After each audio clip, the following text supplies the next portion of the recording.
what's your understanding? What's your take on the new sort of attitude of the Trump administration? Since January 20th, we had the ceasefire between Israel and Hezbollah, between Israel and Hamas. And right now, everything's gone. And what's your understanding of what's going on with the Trump administration? First, Nima, and I've been saying this all along, but it's become rather stark as I get the real details on it.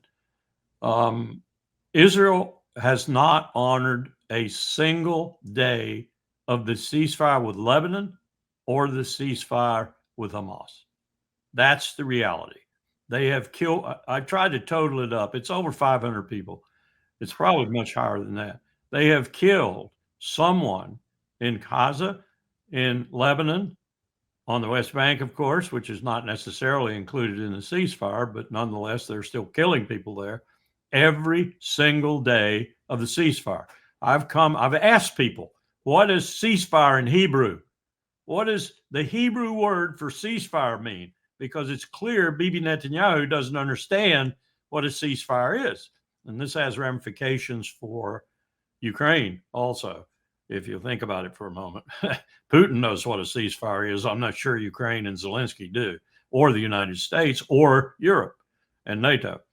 A ceasefire is when you stop shooting at each other and there are forces around that punish you when you continue. Nonetheless, Netanyahu does not recognize that. He's been killing people in Lebanon, killing people in Gaza, and everywhere else. So that's the first thing. The second thing is, I don't think he ever intended to go to phase two or to a second phase of a ceasefire, even though he doesn't honor the ceasefire. So he's back killing people again, and I think he's going to go at it with a vengeance here very shortly. And allegedly, I heard this morning on our news and from sources within the administration that he asked Trump if it was okay to resume the killing, and Trump said sure, because your hostage deal has not happened. The second part of it has not happened. I don't know what that pertained to. Was it the special negotiator who now seems to be disenfranchised? Was it something else that happened? Was it Hamas's strong statement that they wouldn't go any further unless certain conditions were met, like maybe humanitarian aid coming more fully and completely into Gaza? The Nazarene corridor, for example, was an insisted issue with Hamas.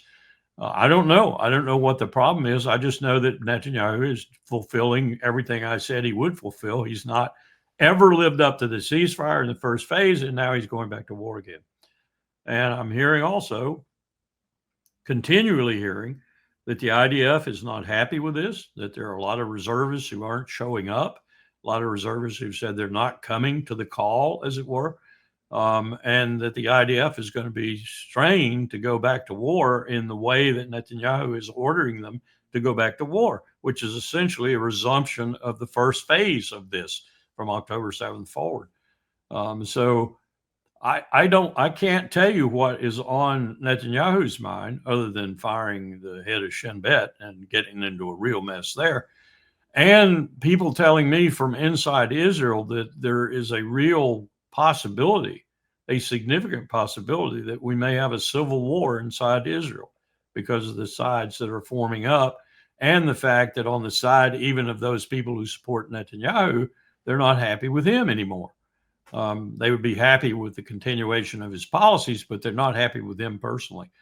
I don't know whether this has to do with the fact that he's risking so much now to rescue Ben Gvir's element within his coalition, or whether he's just made a lot of people very angry by his attitude about the hostages, which is simply a devil may care attitude, or whether it's just because they see he's been around too long, and maybe this business of getting rid of the head of Shin Bet at a time when it looks like it's more personal than it is political or strategically national security has made people angry. I know it's probably made the Attorney General angry. I'm not sure how this is going to turn out. Within the Israeli system, she could really throw a monkey wrench into this if she wants to. Netanyahu seems to think that there's no problem, and basically there shouldn't be a problem. After all, Ronan Bar was head of the Shin Bet when October 7th happened. So he's gotten rid of most of the leaders who were responsible, quote unquote, for October the 7th, except himself, of course, the most responsible of all. So it would be more or less routine, but it's not quite routine because it's so long after October the 7th. And it's so immersed in other very personal issues with regard to Netanyahu. So if I were the attorney general, I might put my foot down here. And then what happens? Do you think that Netanyahu was forcing Donald Trump to agree on attacking Gaza again, or he decided by himself and doesn't matter what Donald Trump thinks about it? I'm told he talked to Trump and he got permission, and that's understandable because Donald Trump has been unequivocating, I think, on this particular issue. We're looking at a situation where, why did we start up with the Houthis again? Why did we decide that we were going to kill a whole bunch of civilians with regard to Yemen and the Houthis? Well, this goes back a long way. It goes back to my administration, even when the Houthis were born, 1992, I think, and then 94, they got a new leader. And their whole movement was designed to contest the Salafists in Yemen, who really despoiled their holy sites and treated them like dirt. And so, you remember that ruler back there in Sana'a? I remember vividly our first fast rope operation down on a ship. Normally, we would notify the flagging country of the ship before we would do a fast rope operation, helicopters, special forces down on the ship. But we found that every time we notified the flagging country, in most cases Panama, the cargo was thrown overboard.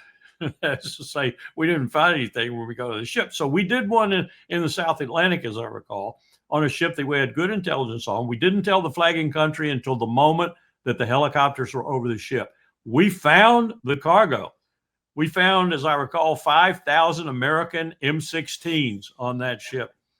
Well, what an imbroglio that created, because as it was filtered through the interagency, we found that those weapons were being sent to this ruler in Sana'a so he could sell them on the black market and make a fortune for himself personally, because the Yemeni armed forces didn't need any more M16s. They were U.S. rifles being shipped to them by us, and we had not coordinated within the interagency group. So this is what U.S. treatment of Yemen has been, at least since that time period, and I suspect before that. So why are we starting to kill them again? Is it all about Iran? No, it's because the military-industrial complex in America, and think about Israel and their resumption and Trump's approval of that resumption of the killing in Gaza, because they go together. The military-industrial complex needs $50 billion a year to feed its maul. It needs that money to keep its shareholders happy and to keep things running like smooth.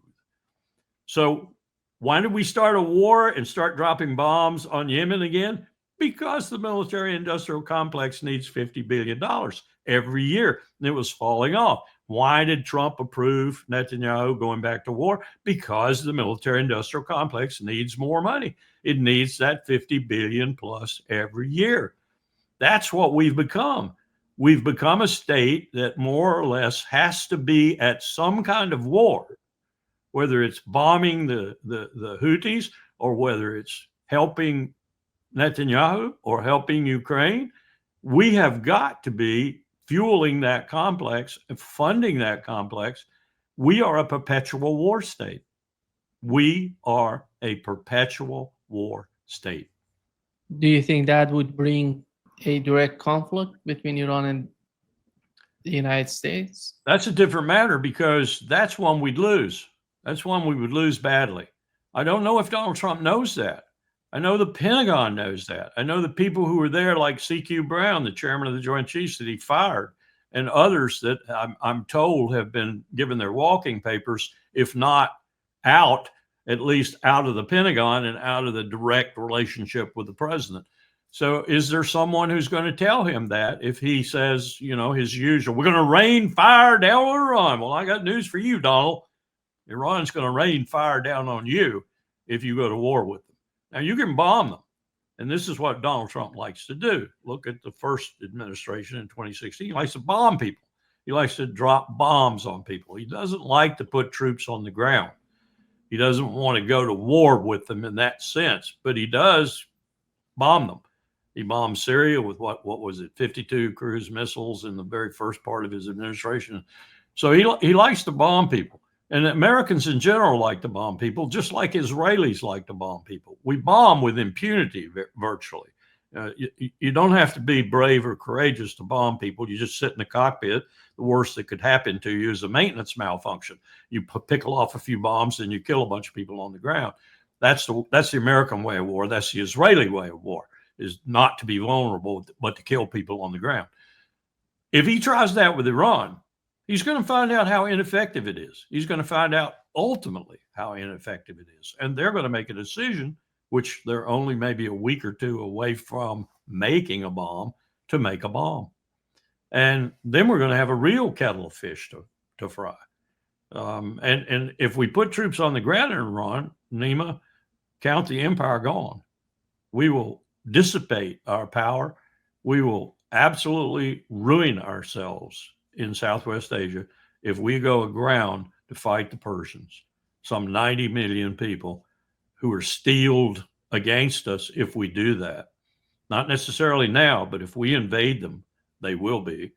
And that terrain is nothing like Iraq. That terrain is really tough. I did war planning for that terrain in the late 80s and the early 90s when we thought the Russians might come down there. And I can tell you that's tough terrain to fight in. It almost killed Alexander the Great. It's tough terrain. It's tough temperatures. It's the Zagros Mountains, for example, going through those mountains and with armored columns and so forth. You could lose an entire armored division to just a few guerrillas if you didn't know what you were doing in those mountains. Think of Italy and Greece and the Nazis having to bail them out in World War II when they got all messed up in those mountains. It's really not terrain conducive to American style of war like Iraq was, desert basically. So we'd lose, and it would be a real wake-up call for the empire, but it might turn nuclear too. Larry, here is what Marco Rubio said in terms of what would be the future of the conflict with Yemenis, Houthis, and Ansarullah. Have these people controlling which ships can go through and which ones cannot. And so your question is, how long will this go on? It will go on until they no longer have the capability to do that. Then it'll go on forever. It'll go on forever because the Houthis have proven over and over again that they have the capability to keep it going on forever. And we don't have the capability to continue to put aircraft carriers in the Red Sea with escorts sufficient to ward off whatever it is the Houthis might shoot at us and to continue it day in and day out. We are in trouble with people, Nima. People to man our ships, people to man our airplanes, people to man our divisions and brigades in the Army. We are in trouble. We do not have a ready, capable military right now. And the Houthis are going to prove that. They're going to prove that. And sooner or later, they're going to get lucky and they're going to hit an aircraft carrier in a way that is disastrous. What does that mean? What's Donald Trump going to do when there's an aircraft carrier flaming, burning in the Red Sea over Houthis, over the situation that the Houthis are protesting, which is essentially the lack of humanitarian aid going into Gaza and the war in general. And now with Netanyahu picking it up again, the Houthis are going to double down, triple down, quadruple down on what they're doing. And we think that, well, it's not important because they're just, half-ass. They don't really have anything that can damage us. Just keep on trying, keep on doing it and see what happens. Fighting Houthis and Yemenis and Ansarullah is nothing new. The United States has a lot of experience in that sort of fight. Actually, they had Saudi Arabia, UAE, all of these Arab states under side to fight Houthis, which didn't end well. Well, for the that was Mohammed bin Salman's introduction to warfare. I think he was Minister of Defense, actually. I think he had that portfolio at the time when they started it and they put the coalition together. The only really other formidable member of the coalition, I say formidable with tongue in cheek, Arabs after all. And I'm not saying that derisively. I'm just saying that they're not serious about fighting when they fight. Watch the Saudis when they fly their extended range F-15s and drop bombs that go well beyond the range they're supposed to go and just hit anything because they're no longer guided, because the Saudi pilots are not brave enough to go down and, risk their lives dropping the bombs. And this was U.S. supported, as you said, as you intimated, U.S. supported with intelligence, with the bombs, with the airplanes and such. I actually was told at one point we were furnishing targeting data for them, and we were doing that. And this was what the Pentagon said. We were doing that because they were so inept at it. We had to do it in order to make sure they didn't hit civilians. Well, right after that, they hit a bus with children on it. I think if I remember right, it was about 48 children on that bus, and they killed them. And they picked up one of the residue weapons in the bus, in the carcass of the bus, and it had Raytheon on it. Well, of course it did. So we were there. We were helping them. We have been there. We were helping Saleh when he was president in Sana'a. In 2012, I think they finally ran him out on a rail. But he was the guy that was, contested by the Houthis at that time. And Saudi Arabia got angry about it. And Mohammed bin Salman, I think, thought he would get his bona fides as Minister of Defense, and he would do this little war that would be mostly aerial, and there wouldn't be much to it. And he'd teach the Houthis a lesson. Well, he didn't teach them much. They fell apart almost. Emirates finally backed out of the coalition even because they realized, the little Sparta realized that they were in something that was a little bit above their head. And the Houthis weren't going to be defeated. They're not defeated yet. And now they've got the United States of America against them. And they're still not defeated. Thank you very much. Does the head of Pentagon, Pete Hegseth, know about the history of this fight between the United States and Houthis? Here is what he said, Larry, by the way, on Fox News. This campaign is about freedom of navigation and restoring deterrence. The minute the Houthis say, we'll stop shooting at your ships, we'll stop shooting at your drones, this campaign will end. But until then, it will be unrelenting. We got the reports last night, Maria. The Houthi capital felt like an earthquake. Dozens and dozens of precision heavy munitions dropping precisely on the targets that we wanted to hit, sending a very clear message. And the message is clear to Iran as well. And the president said it in his truth. Your support of the Houthis needs to end immediately. We will hold you accountable as the sponsor of this proxy. And I echo his statement. We will not be nice about it. This is not the Biden administration. The message is clear. We will come after the Houthis until they stop shooting at our ships, and the Iranians better stay out of it. Larry, is he talking like the head of Pentagon, the way that he should talk and he should? He's proving what an amateur he is. Truly, he's proving what an amateur he is, and an ignorant amateur at that. I mean, this is a guy who's steeped in what? Special operations, including treating women like they're inferior, special operations and all manner of other things that special operators are noted for. This is a man who is out of his element, utterly out of his element. And he is going to, I won't say he's going to rue those words, because I don't think these kind of people ever rue anything. He's kind of like Netanyahu in that regard. They just go on to their next mess, their next massacre. Hegseth is out of his element, and the Houthis are not going anywhere. And you can bomb them until the cows come home, and they are not going anywhere. You're going to have them on your back from now until the time, as they have said very explicitly, and as they recently demonstrated, there's a ceasefire and the Israelis quit killing Gazans. That's the only thing that's going to stop them.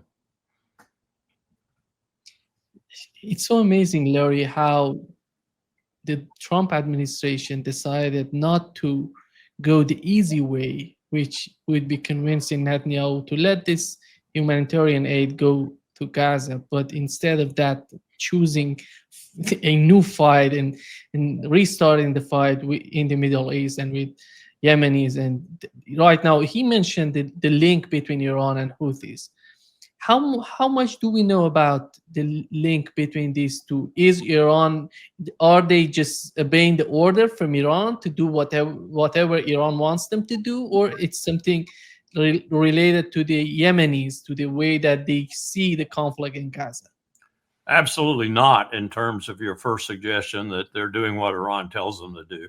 I made a pretty detailed study of this when I was advancing the legislation, helping to advance the legislation in the House of Representatives that actually passed both houses, the Senate and the House, to get us out of that war, supporting the Saudis and the Emirates at that time. That legislation passed because the Democrats essentially came across and said to the Republicans, this is really not good. It's a violation of the War Powers Act and therefore a violation of the Constitution. So we should pass this.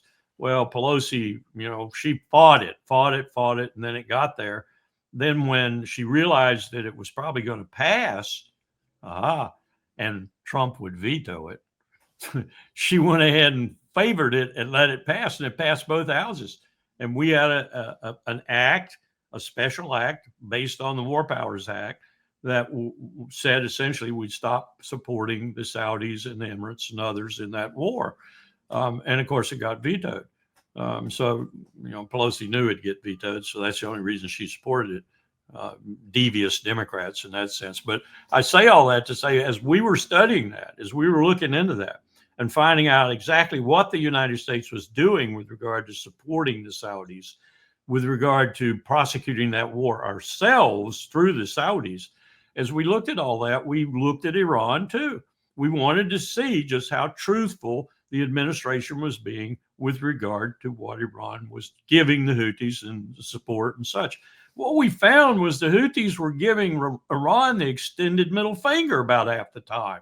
They were not following Iran's orders. They were doing what they've been doing ever since, as I indicated to you. They formed themselves in 92 and then changed leaders in 94 and got more powerful and more readily capable during that time frame, recruited more soldiers and such.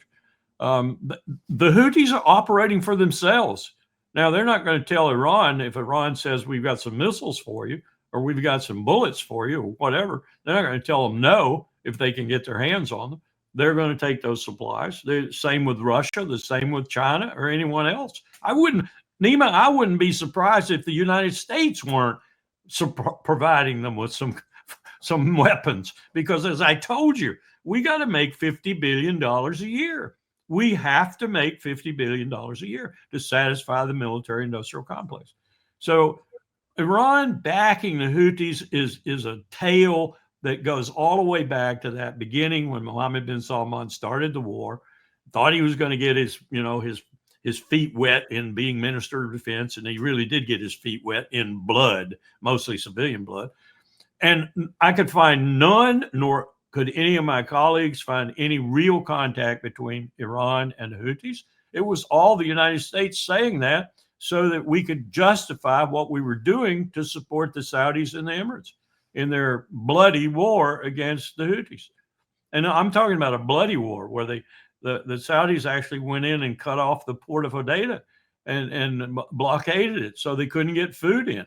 They were trying to starve them. And what they were doing, of course, was starving innocent civilians in Yemen. I mean, this was horrible what we were doing, and we were supporting. The empire was behind that war with the Saudis and the Emiratis on the other side. And it was a vicious war. It's still a vicious war. But the Houthis have more or less taught the other side, hey, we're not going to fold. We're not going to give up. You're going to have to come kill every single one of us, and we're tough. And I'd say they're probably some of the most valiant, courageous fighters in Southwest Asia. It seems that the Trump administration, Trump himself, is getting closer to MBS, Mohammed bin Salman in Saudi Arabia, Crown Prince of Saudi Arabia. Is that going to influence the way that they're trying to be just in the middle, not doing anything, considering Yemenis, or they're going to get involved at the end of the day? I think this is Trump's effort once again to resurrect what he thought was going to be this corridor of economic and financial power all the way from, the Red Sea up through Israel and into Turkey. I don't see any other purpose for it other than that. And I think it's fair to say that we're close to that idea being dead, and Israel has killed it. I don't think Mohammed bin Salman, I don't think the Emir in Qatar, I don't think any of the Arabs are going to want to deal with Israel for a long time to come. And that's saying something, because, the Arabs will deal with anybody if there's money in it.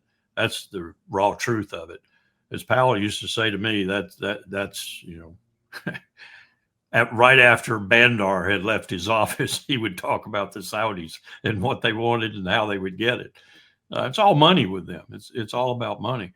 But I think now it's about considering the feelings of their populace, about looking at the future in terms of that populace, and about the situation with the Palestinians, which has really probably been in the corridors of the royals a hell of a discussion in terms of what Trump has been saying, what Trump has been doing to an extent, and most of all, what Netanyahu's been doing. I think it's fair to say, Nima, that Riyadh and other Arab capitals are probably thinking that they can't live with Israel.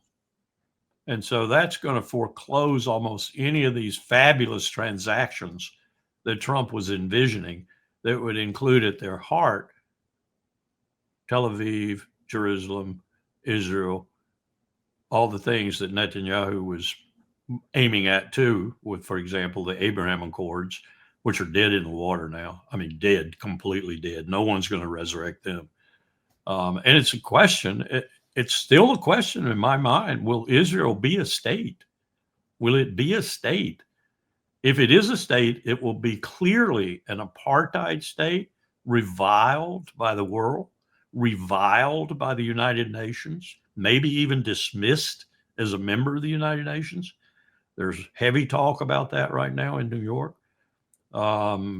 Will Israel continue to exist as a state entity?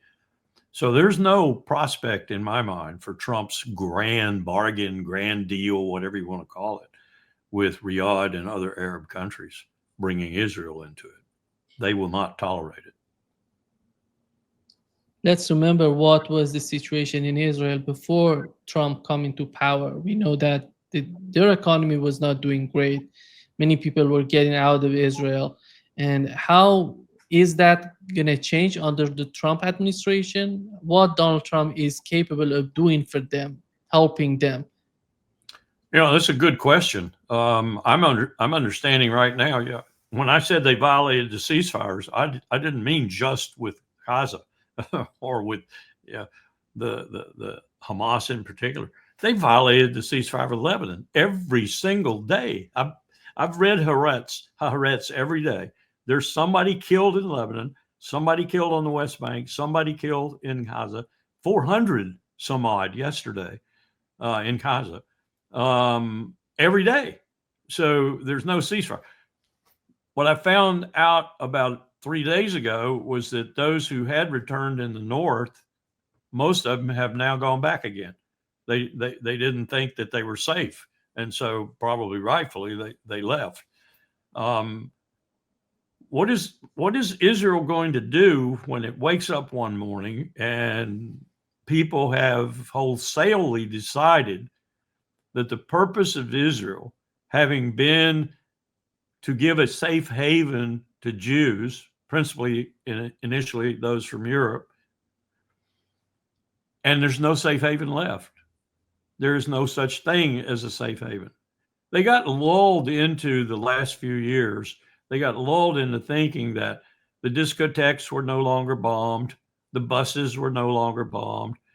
They had a great, just, incredible economy, which was based on the same thing our economy is based on, essentially air and feathers. But nonetheless, they created billionaires. They had great tech and all this. They were selling weapons to the world. That's the truth too. They were selling weapons to anybody who would put the cash on the barrelhead. And Ukraine was too. I know that because I was working with them at the time. They were essentially a little United States in the Levant. That's what Israel was. Well, they aren't anymore. They aren't. And they are hard pressed. Their economy is in many ways not on steroids anymore. It's on pain pills right now. The port of Eilat is shut down. Thank the Houthis very much. It is questionable whether or not the economy of Israel can be revived. It is questionable whether people are going to feel like they can stay in Israel and not just be safe, which I think is very dubious now, but also prosper. So how do you maintain a state if that's your condition? I don't know how you do it, and I don't think they're going to be able to do it unless something changes really swiftly and the whole fabric of Israel is turned inside out almost, and you have a different country, a different state. One of the things we do at the IPC, the Israeli-Palestinian Confederation, every other Sunday, is we listen to people on both sides of the argument. As you might imagine, the argument now is sometimes devolving to people saying such things as, even though they buy into the simulation, and they buy into the fact we've held an election and we've had 5 million people vote within the 14.7 million between the river and the sea, both Jewish and Arab and Christian. And we have formed this government. They buy into the idea from a simulation aspect, but then they consult reality, the reality of this moment, and they bring that into the simulation. And it's really hard to deal with it because they will say such things as was said this last Sunday. How can you even think that you could have a constitution and you can have a government over the Israeli government and whatever is a Palestinian government without first having a Palestinian state? And you're not going to have a Palestinian state. So this is all farce. This is all farce. Well, to a certain extent, they're bringing up a very real point that haunts us, trying to figure out how we go and how we make this work and even possibly put it into operation. You've got to have another state. This is what the Arabs are saying. You've got to have another state. You've got to have something to deal with regard to the Palestinians. I don't think Hamas is the answer. I simply don't think Hamas is the answer. I don't think the Palestinian Authority is the answer. Mahmoud Abbas is a joke. He's a total joke. And his whole organization is a total joke. More complicit with the Israelis than with the Palestinian interests. So where do you go from there? And I'm continually going to this every other Sunday simulation and wondering the same thing in the back of my mind.